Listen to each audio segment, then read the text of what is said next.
平时吃的街边汉堡是不是总觉得肉味不够冲？今天挖到一家在马来西亚集市的食物车，用的是100%澳洲优质牛肉。下午3点半，摊位上师傅们已经忙活开了，新鲜牛肉块切好摆在那，看着就带劲儿。老板自己说，他就是要让普通人也能吃到接近牛排的甜美牛肉味，价格还不贵。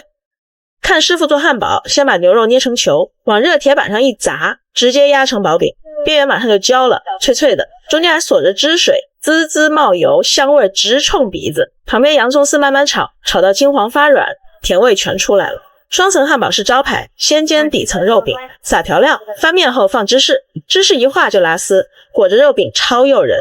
再叠第二层肉饼，加第二层芝士，融化的芝士顺着边往下流，配上焦糖洋葱，画面太犯规了。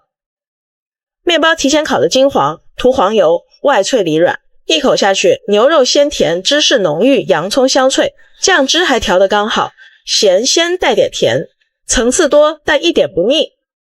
薯条有2种，粗的厚实有嚼头，细的酥脆解腻，炸的外脆里软，撒点盐就够香。很多人说街边汉堡就是混肉凑合，这家老板偏不，硬是用纯澳洲牛，味道确实不一样。双层就很满足，3层直接吃撑但过瘾。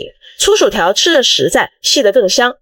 雨天还能保持笑容和速度，团队氛围真好，客人等着也不急。这汉堡一口下去，牛肉的甜味真像牛排，配芝士洋葱绝了。但也有人觉得街边就该便宜实惠，用这么好肉是不是贵了？你们觉得呢？